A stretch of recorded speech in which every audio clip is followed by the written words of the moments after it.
something? Oh no, we didn't lose power. Susan, is there a particular reason why you're sitting alone here in the dark? I just felt like it. Came down, the light was off, so decided to not bother turning it on. Okay. How long have you been sitting here for? I'd say I've been sitting here for probably between an hour and a half. Oh. Not to worry, love. I'll turn the light on so you can see. Yes, that would be nice, thank you. Huh. I see that you're in your FanFic Critic outfit. Were you, by any chance waiting for me to come home so you could, do a review? On the contrary, dear. I've already done the review. Oh. I was thinking about waiting for you to come home. I did consider it. But then I thought about what happened the last time the creator pulled this nonsense with us. And I remember how well you took it the last time I told you of a scheme of hers. So, to prevent something unfortunate from happening, I decided to go on with the review without waiting for you to come home. I see. Look, I know I've already apologized for this when it first happened, but I'm just going to apologize again, Sue. I am sorry about the whole Vulcan pinch thing. I shouldn't have done it. I should have at least done my research first. No, I shouldn't have done it at all. In fact, I shouldn't have even stopped the review. I shouldn't have taken over the review. That's not what I was referring to. That's not? For starters, you didn't do anything wrong. I was in the wrong for being angry with you. If anything, I should have been grateful towards you. You spared me that bloody monstrosity. And your Vulcan pinch didn't even hurt. It was rather gentle, actually. You even tucked me in and everything. It was very sweet of you. But no, what I was referring to was, well, we both know that the creator has been in a bit of a mood lately. My fear was that I was going to tell you what her scheme was, and that you were going to lose your temper, dial her up, give her a piece of your mind, and then the creator was going to lose her temper with you and retaliate towards you. And I didn't want to risk that, Meg. So that's why I went on with the review without you. Oh, okay, I understand. Thank you. What did the creator have you read today? You recall how angry she was at the end of my Harry Potter review. Yeah, it's hard for me to forget that. I mean, her frickin' video was so over-the-top, shaky cam, black and white. Ugh. Well, I'm to be honest with you, Meg. Seeing that little tidbit of hers, well, it sent shivers down my spine. It did? Ah, yes, it did. The reason being was, well, she reminded me of you. Well, of how you were before you had changed, that is. Of me? It was her demeanor, I would say. Yes, I mean, she did have a slight smile on her face, but she had that eerily calm expression, but the fire in her eyes, like the pure rage. You know, you had gotten like that a few times. Reni's horrible death is a good example. But the most recent time, and the last time, actually, I've ever seen you get like that, was when I killed Archangel Assassin. You know, I still remember how uneasy I felt when you were in my doorway, slowly closing it, and the way you were looking at me. I honestly thought you were going to kill me that day, Meg. But you didn't. You scolded me, I said something insulting, and then you slapped me across the face, and that was it. Yeah, well, I shouldn't have done that, Sue, and I'm sorry that I did. Don't apologize for that, Meg. I did deserve that. I deserved far more than that. Although, it is curious.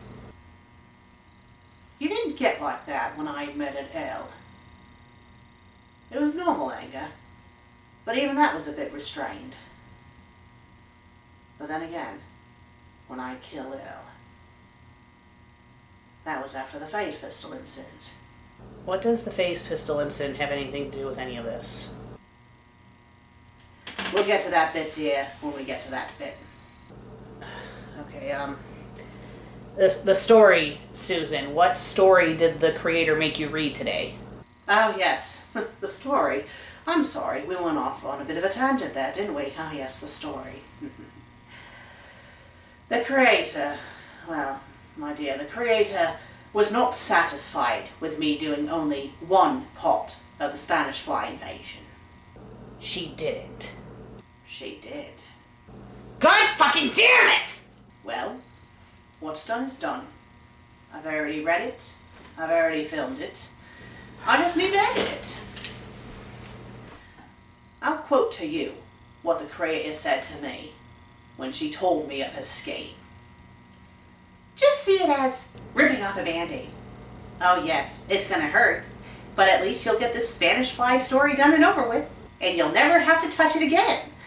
Well, unless Eurocat writes a sequel. Oh, he better fucking not!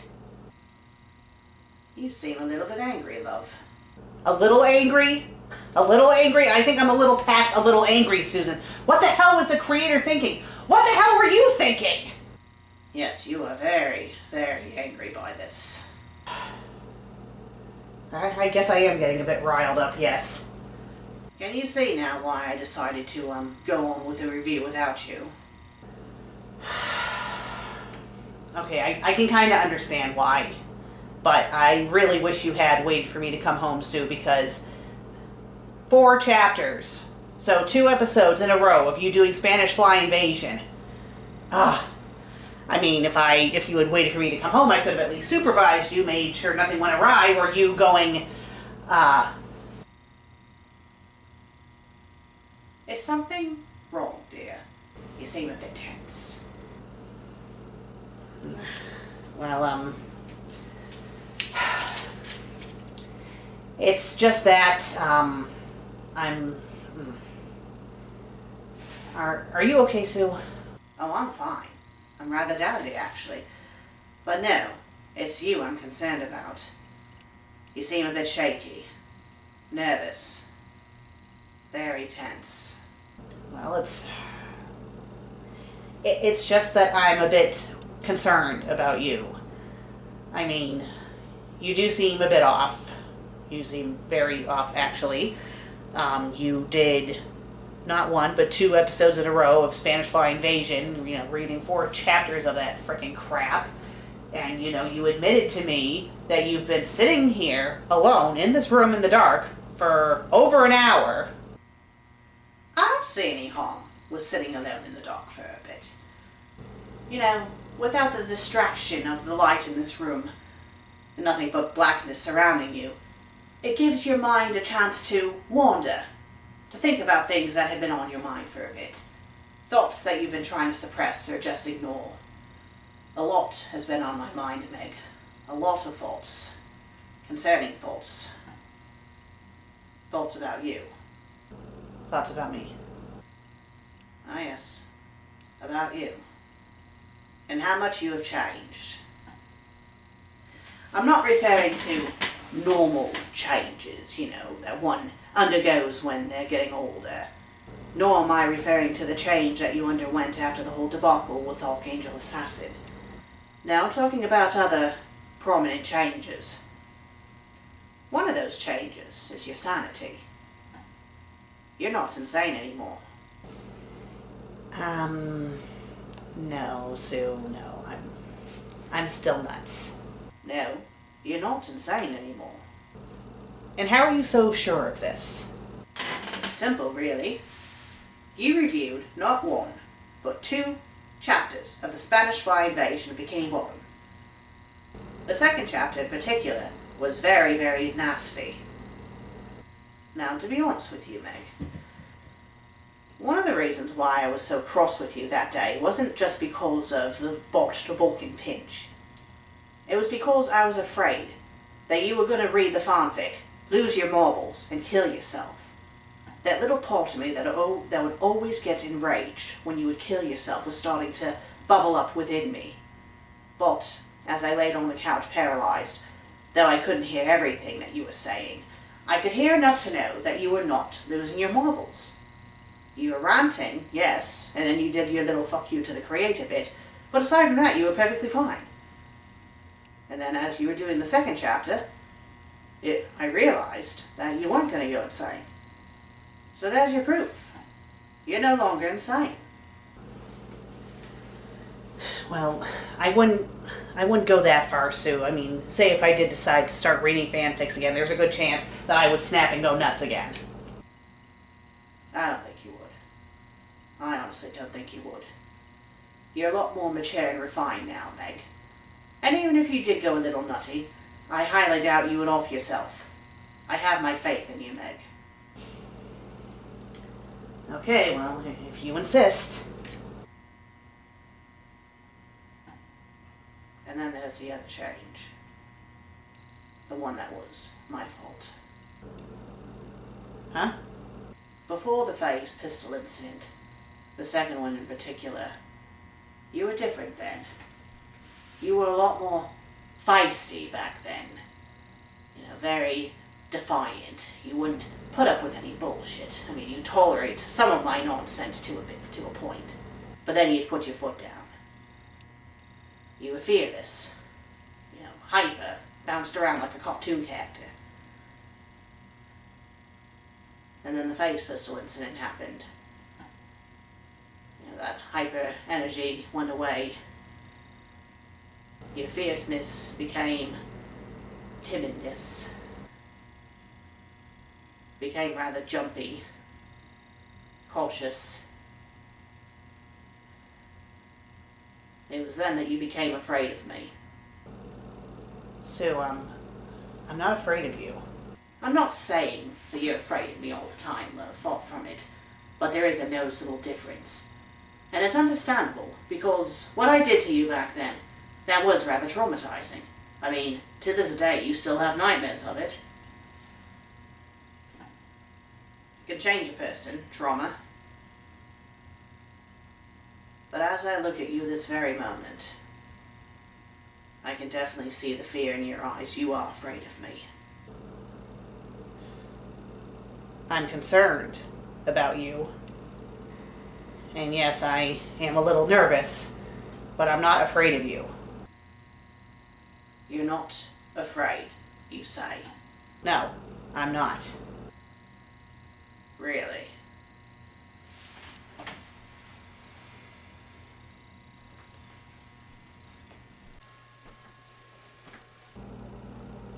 Your hoodie, dear.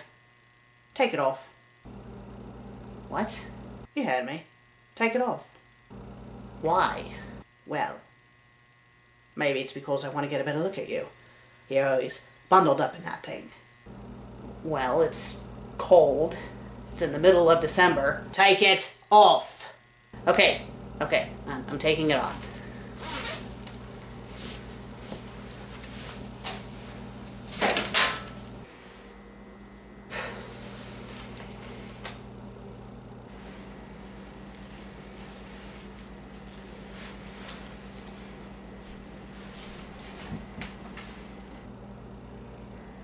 Yes. You're a very, very tense pet. Well, probably tense because it's been a long day at work, you know. My coworker called out again today, so I was by myself. Had to deal with, loading up the milk and, and then near the end of my shift, the truck came, and of course all the pallet jacks were pieces of shit, so it was a struggle pulling the damn freight out of the truck. I can tell the difference between you being tense from a long day at work versus you being tense for other reasons. We've been together for a very long time, Meg. I know how you tick. Let me see your right hand.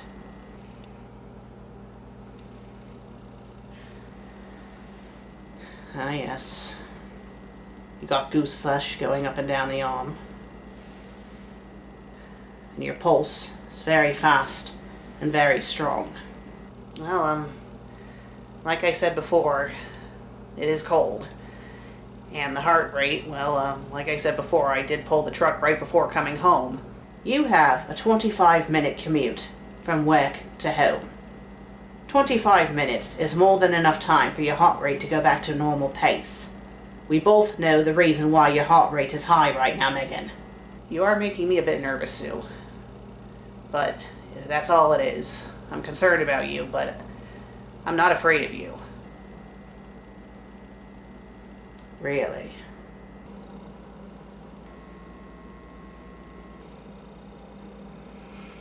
One of the other things that was on my mind was the day that I found out about you killing me all those years ago. You were afraid of me then, too. Not as afraid as you are now, no, but definitely nervous at the very least. Did you think that you deserved death, dear?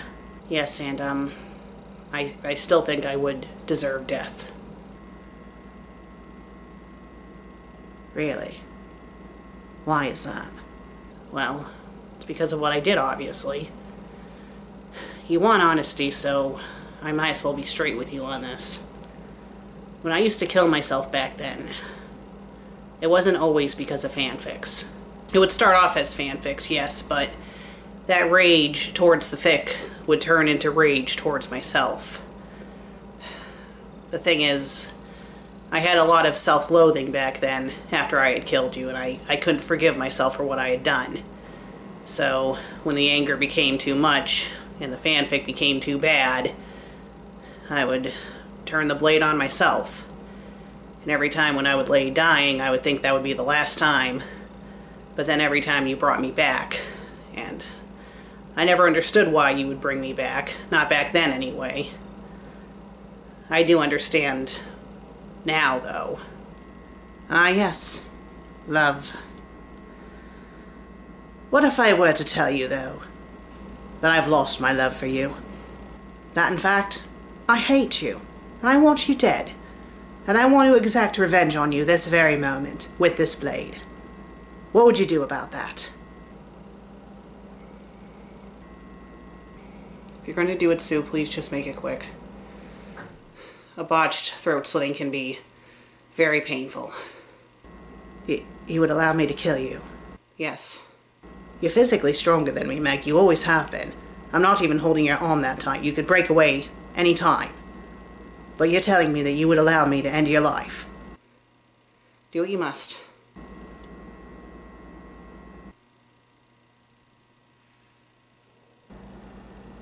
You silly thing. I don't want to kill you. I never did. I haven't lost my love for you, Meg. I still love you. I'll always love you. This exercise here, I was only doing this because you were being stubborn and you wouldn't admit your fear. So I thought if I whipped out the blade and tried tricking you that you would admit your fear. I was not expecting this outcome. I do want to thank you, though, for finally telling me the truth about why you would kill yourself back then. So thank you. You're welcome. I don't think it would be a good idea for me to edit the episode that I did. If you could you, edit it for me? Yes, of course. Thank you. Do you, want me to make us some dinner first? Don't worry about dinner. I'll take care of it. You've had a long day. And, well, I can tell that you're very shaken up by this little encounter that we had. I am sorry for putting you through it, but I don't regret doing it. Alright. Are you gonna be okay, Sue? I'll be okay. Like I said before, I'm perfectly fine. It's you I'm concerned about. Will you be okay? At some point, I will be. I'll be upstairs.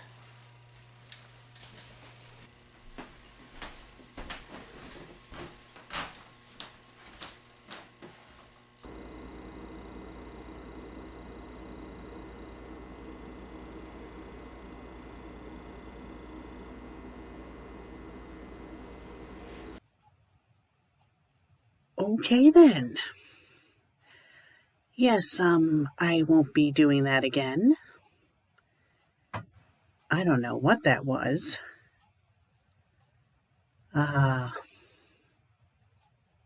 Sorry guys. Character development? If you've learned something from this, Susan, it's that you should wait for Meg to come home in the future. Okay.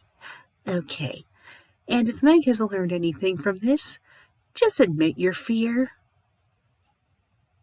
Right. I have to go to bed because I've been editing the special for God knows how long. Bye.